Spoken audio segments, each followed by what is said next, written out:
Welcome to KIRSTIcast, the show where we hope to illuminate, entertain, and engage our listeners, helping them create the life they want. I'm your host, Kirsti Manna.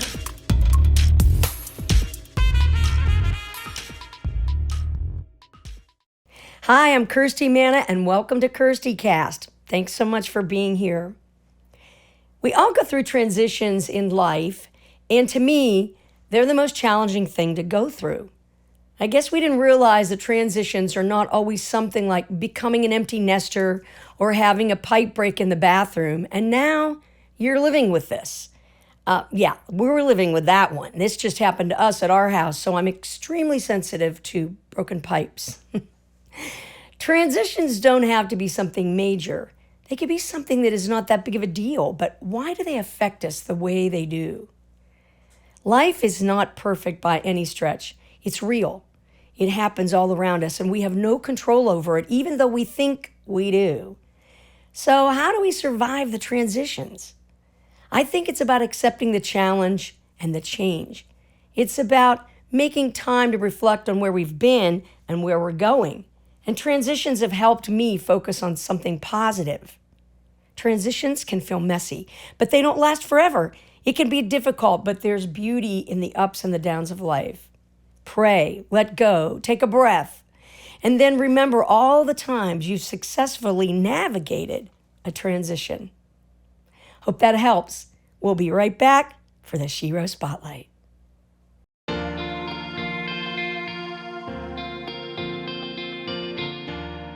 Stay tuned for the Shero Spotlight.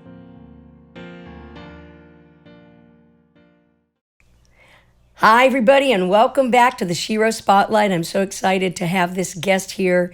She has taught me a lot, and I should go to more of her classes, and I plan to, but she has really changed my mind and my life in regards to yoga.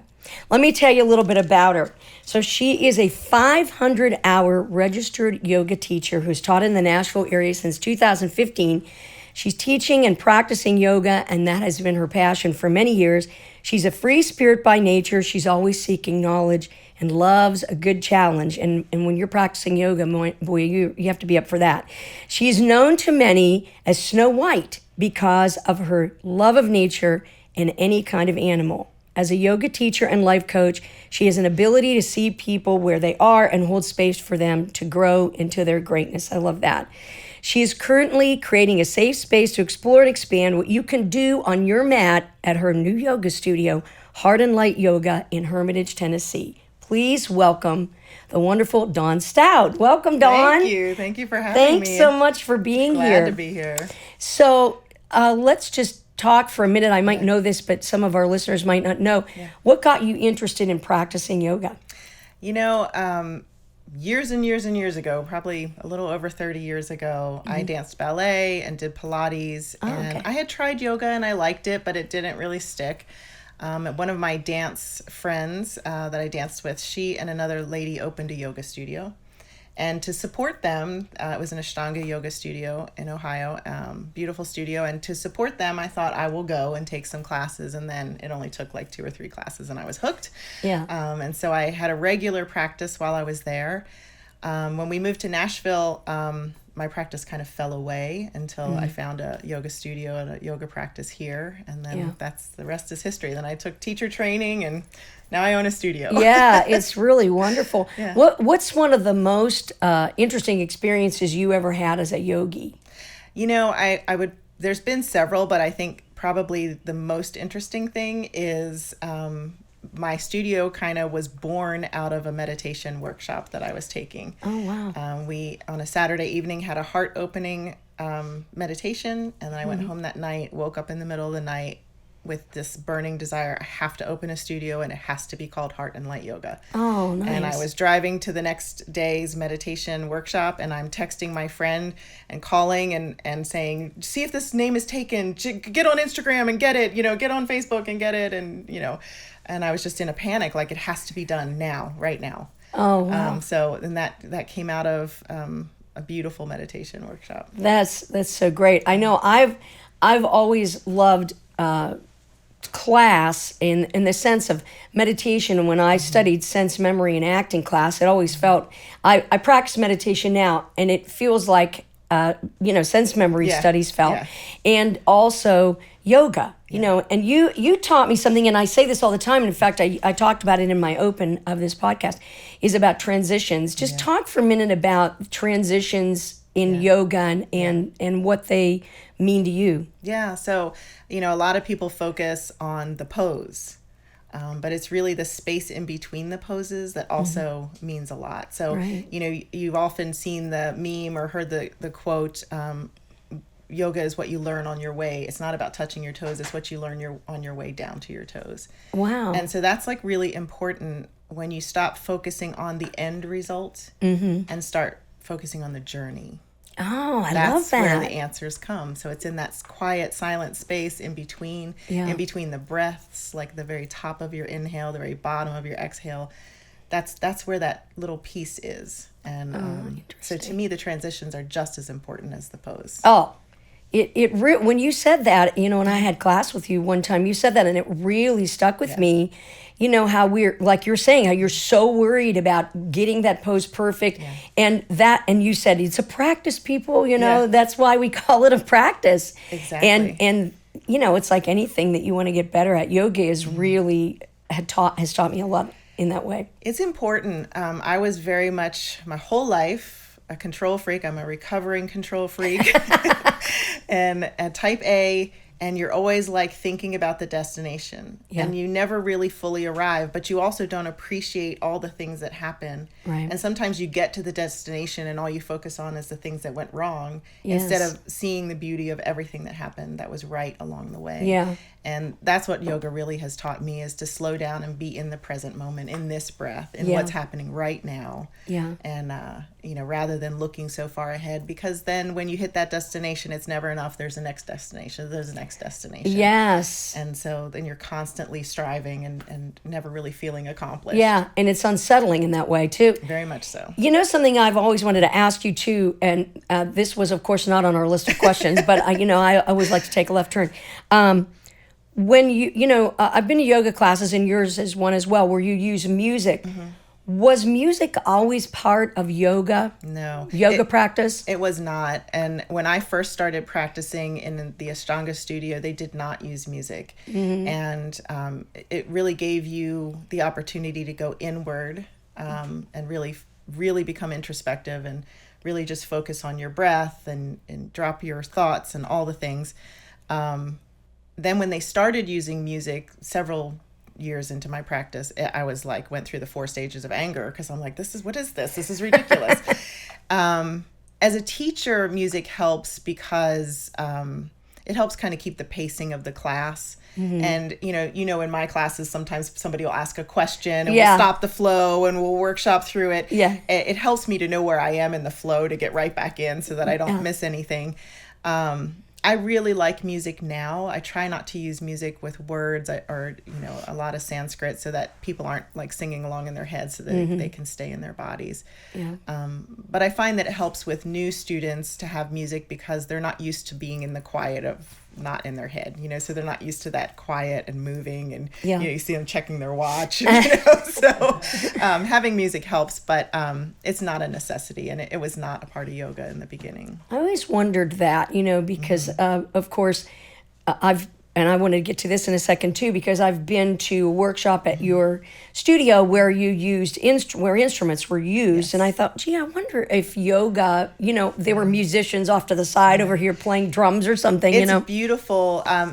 That certainly was the case in some aspects. It was not a necessity to yoga, and it is beautiful when you can find a guitar player or someone who plays the harmonium or drums or anything like that. It's beautiful. Yeah, to have that live in a classroom. The energy is great. Your husband's a musician. Maybe he could come in and play sometime. I can't afford his prices.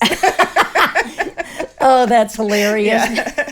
Okay, I won't ask you to spay or neuter another cat for like 5 days. Okay. Right, exactly. We're good. Yeah, and talk about your love for animals a little bit, because you and I really share that, and I think that's so cool. Yeah, I love all animals, and where I live, I have woods behind our house, and so we get all of the critters, deers, turkey, possums, raccoons, all of them, and lots of stray cats, which, like you, we trap and fix, and if we can release, most of them I have found homes for, because I hate the thought of them being back outside with all the predators. But one summer we rescued a vulture who showed up and decided he wanted to hang out on our porch. I remember which that. I was fine him living there, but they leave a lot of mess. So they leave a lot of mess. But he was adorable. We named him Vinny the vulture. We name all the animals that come to our house except the deer because there's so many. But we named them all, and so Vinny the vulture was injured and insisted on cat food, but he was very friendly. So I would go out, and my husband's like, please be careful. He could still kill you. And I put the cat food like in the mulch, and the vulture like pulls the cat bowl over. I was like, no, put it in the bowl. So you are kidding. No, he literally like... A real comedian. Yeah, so I'm like, fine. So I scoop it out, put it in the bowl. So we fed him for a while, and then we were able to trap him in a big dog crate, and we took him to Walden's Puddle, and he had a injured wing of some sort. Yeah. And they fixed it and set him free. I remember that. I remember about the vulture. I didn't remember the whole story, but that's I cool. have not gotten the animals to come in and clean my house like Snow White did. I'm still working on that, but... So you must love the movie Enchanted, too, yes, me too, where she... I mean, a lot of times we talk to all the animals. We'll sit on the porch and they'll all come up. It is funny. We put cat food out to trap the stray cats, but everybody loves cat food. So we'll have a raccoon, a possum, and a skunk eating out of the bowl together. At our restaurant, everyone gets along, so... I love it. It's great. Yeah, one night I was out on my screen porch and my cat was, very excited about something, and I look and it's a little baby skunk coming down the path, and it looked at me and I looked at it and went, all right, I give, and it took off. But they sure are cute. Yeah. They sure are cute. So talk a little bit about some of the workshops that listeners could look for at your Heart and Light studio. And absolutely, we do. And how they can find your studio online. Yes. You can go to heartandlightyoga.com. Okay. There is a tab on the website called a workshops tab, and we have them loaded there. We have a yoga nidra coming up on the 28th.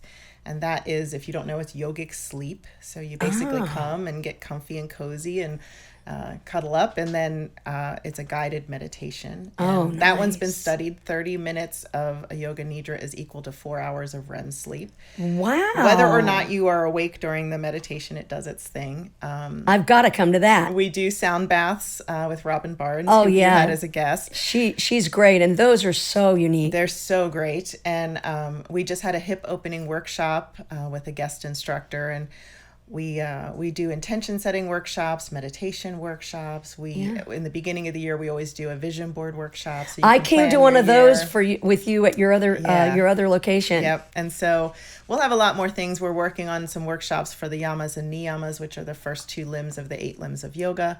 Okay. So we're working on some other things coming up. So stay tuned. All right. Yeah. I always look and see what you have. Yeah. Tell me, too, about how you select your readings at the end of your classes, because I would just wait for those. Yeah. I love them. So, you're going to blow my cover here, but sometimes I'm very prepared and I have a theme and a flow and a reading, and it all goes together. Sometimes I have a general idea of what my theme is and my flow is going to be, but I haven't had time to pick a reading. And one of the things I really love to do is really kind of read the energy of the room. So at the end of the practice, when the class is in Shavasana, I go to the stack of books that I have, and I pick whichever one I'm drawn to, and then I will sit in meditation with the book against my third eye and open to the page. Oh, wow. And so I think most of the readings that you had were not planned. Oh, that's great. And so there's usually somebody's energy in the room is what is sending me what reading to pick. And so usually the person that's like, whoa, like that landed with me. Yeah. So they always seem to land with me. I don't know, but like I said, yoga and sense memory, really kind of seem like the same kind of thing to me in a way, and when I first came to yoga, I thought, oh my gosh, I've so missed you since memory, and here you are. And now I have to move. Yes. Now you also have to move in your body. And it's so great. But yoga, for anybody out there that's listening that hasn't practiced yoga, there's something so amazing about yoga, like how quickly it changes your body. Yoga yoga does what yoga does. Like we have a lot of new students in our studio where we're located on the border of Hermitage and Old Hickory. There hasn't been really a lot of yoga on that side of town. There are some yoga studios now that have opened. But so we get a lot of new students, and they're afraid. I can't touch my toes. I'm not very flexible, and none of that matters. Like that's not really what yoga is about. And if we can get them to come to 2 or 3 classes, you're usually hooked. Physically, you'll see some changes. You'll become definitely more flexible. But really, for me, it was that sense of peace that I felt deep in my heart.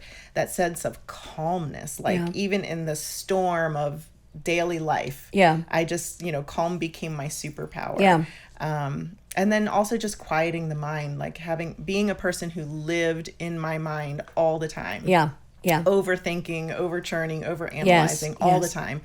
As soon as my yoga practice became really steady, my husband will be like, "What are you thinking?" I'd be like, actually nothing, like for real, nothing, like I'm just sitting here and I'm just in the moment. And he's like, wait a minute, I have to write this down. I've never seen this happen before. And I think my calmness and my new approach to life and not having to control everything gave him space. And so there was a change in him, a change in our relationship, because, he's like, you give me space to breathe now, so. That is great. But I do have to say, when I've been to yoga practice, and one of your teachers, actually, my dear friend Lorraine Downing, is somebody who actually introduced me to you and your class. I was like, where have you been hiding this person? What the heck, But it does make you feel like when you're leaving there, I want to hug everybody. You just have such a great feeling. I mean, in today's world, there's a lot of divisiveness, and there's just a lot of anger and fear. And if we can change just one person, it's dropping that pebble in the water. If those ripples can, the people that come to our class, we have just a really beautiful, supportive community, very friendly. I love going there just because of the people that come. They fill my cup. They really make me feel great, and hopefully we do as back to them as well. And everybody leaves smiling and happy. And that's really the goal, is just to spread that kindness and love and let our light shine. And I have wonderful teachers, a full set of teachers. You can read their bios on the website, and they're all just wonderful. They're just wonderful. That's so great to have that kind of a crew, going for it. And they all bring something different, of course. And the way you have it decorated is really beautiful in there, and your places where you put your shoes and everything. And I got to meet your mom at the sound bath was there that day. That's cool. I mean, really, I could not have put the studio together. Mom and my dad helped financially to keep the old location going during the pandemic. And then my husband is the one who took a space that was very in need of love. It was very, very rough, and he went in and he did all the labor himself. Really? We had professionals put the floor in, but other than that, he's like, I can take a weekend and help you, and then it ended up being 2 solid months of every day in there. Aww, that's cool.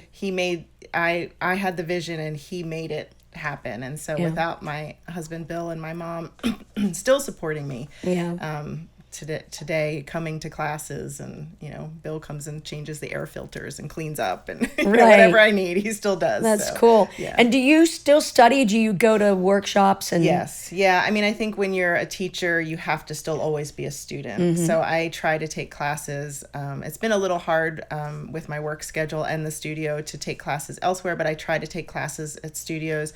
I do a lot of online classes with some of my mentors or some of the people that I admire. But yes, all of my teachers still take classes. It is a requirement for Yoga Alliance that you continue your education to keep your certification. But for me, I'm nearly at 1,000 hours trained. Wow, so your bio's wrong. Well, Yoga Alliance recognizes register is different. It recognizes it in chunks, so I'm not at the next level yet, but I'm close. That's great. It's good to keep learning. It helps me be a better teacher. But it also helps deepen my practice, because sometimes you get stuck in a rut and you just need to move your body in a different way. So there's always mentors that I follow. That's cool. And I should mention that you're wearing a beautiful t-shirt today, and it's to advertise your Heart and Light Yoga. I love that shirt, and so everybody should go and buy one. And please. What does your necklace represent? So this is a mala that was made for me by Wild Rose Malas. She made it specifically for my studio. So it is the colors of the studio. And, the stones represent kind of, freedom and success and clarity, all the things that I needed when I was opening the studio. Oh, that's great. Yeah. So I always ask my guests, tell me a stay inspired story, something that, you keep with you or that you like to pass on. Yeah, I mean, I would have to go back to my father. We lost him suddenly in 2021. Yes, I'm so sorry. I know. And he just had moved here. I know. They had just moved here. We had all the big plans. My parents loved to go to concerts and all the things, so we were ready to hit Nashville hard. But he passed. But he was always happy and always living life to the fullest. He used to drive us nuts when he was alive because he never wanted gifts. He wanted experiences. Oh, I love that. Which are super hard when you're trying to buy, how do I buy an experience? He did, I think I took him skydiving one year. My mom bought him a NASCAR driving experience, whatever.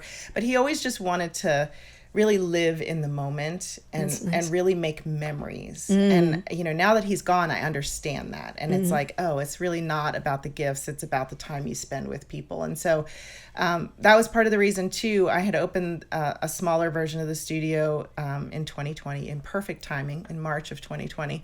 And so it survived. But when he passed, there's all the reasons why you shouldn't rent a bigger space, financially, what's going to happen with the market, what's the economy, and would people come, all the reasons that you put on paper that it sounds like a bad idea. And when Dad passed, I just thought, if not now, why? If not now, when? They suddenly became all the reasons to do it.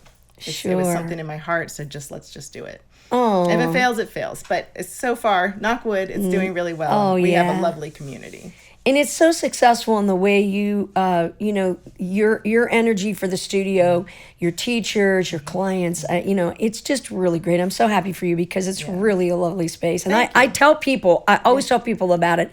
I say, we've got this fabulous yoga studio in Hermitage. We want to make this space a welcoming space. So it doesn't matter, whether you've practiced yoga or not, whether you're a beginner or an experienced, doesn't matter where you come from, it's a welcoming space. We want you there, and we're always happy to see everyone. You need to have yoga birthday parties. Like people have their birthday party there, for yoga. Yes.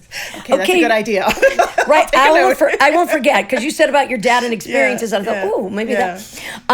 Tell me, and I know you probably have 5, but what's one of your power words? So I'll be honest with you. I try to pick a word every year. So instead of setting New Year's resolutions or intentions, I usually take one of the solstice classes where we do 108 sun salutations in some form and just let the word bubble up. And I haven't always agreed with, my mind is always not sure about the word, but the word that came up for this year was purpose. Oh, nice. And so as I make decisions and as we do things at the studio and even in my day job, is it leading me towards my purpose? Yeah. And everything has a purpose and everything I'm doing is purposeful. So my word is purpose. I love that. Yeah. And, purpose is a word, I think sometimes, and in Nashville, this is really easy to do because, we live in such a bubble, and because of all the music industry stuff and everything here, I think people always judge their own purpose. Sometimes your purpose is in a transition too. Yes. And you have to just accept that. Yes. So yes. And just letting go and being in the moment. Yeah. And being okay. It's not about forcing something to go one direction. It may end up going completely left, like you say. Yeah.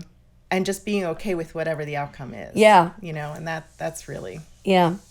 So, Dawn, I know that you probably have a lot of things you're grateful for, but what are you grateful for today? I mean, I would have to say I'm very grateful for the studio, for my teachers and the time that they put in, the community that we've created. But none of that would exist without my husband and my mom. So I'm very grateful to the both of them. And then, of course, I have to mention my 3 cats. Yeah. Yes. During COVID, when we did video classes, all 3 cats participated regularly in the classes. So. It's so funny you say that about cats because I had a cat, Big Fluff, who, when I would practice yoga at home, he would do, like a downward Yes, dog thing. yes. It's so funny. I ended up having to put one of my old mats next to my mat so that they would leave me Your alone. mat. My core was very strong during the pandemic because they would lay in the middle of my mat, so I'd have to do my whole practice without ever touching the mat. So, yeah. You could do a plank for 30 I can minutes. do a plank. I can hold it. It's ridiculous. Yeah. Oh, that's great. Well, I love it. Well, thanks so much for being here today. Me. It's so great. I really love it. Yeah. Everybody stick around. We're going to be right back where Dawn is going to show us some yoga poses. Don't go away. You're my Shero, more than a hero, and I look up to you every single day. Every day, my celebration, my inspiration is to be like you, but in my own way. You're my Shero, more than a hero. I've spent years of self-discovery learning how to live a successful creative life. That's why I created my course, Spark Your Creativity, the Steps to a Successful Creative Journey, to help others discover their own potential. Your creative journey never ends. So why not invest in yourself and sign up for my course today at Kirsti.com. See you on the journey. Hey, we're back, everybody, and I just want to thank Dawn Staudt and Heart and Light Yoga in Hermitage, Tennessee, for being here today. And don't go away, because Dawn is going to be showing us some yoga poses that you're going to want to learn and you're going to want to put into your life. I want to thank you so much for being here today at KIRSTIcast. Please listen, like, download, and share this episode, and you can watch it also on YouTube. Don't forget to send me an email if you think you'd like to be a guest, or you know somebody who'd like to be a guest on KIRSTIcast. info@songwritergirl.com is how you reach me. And I hope you are going to have a wonderful week. Whatever you do, stay inspired.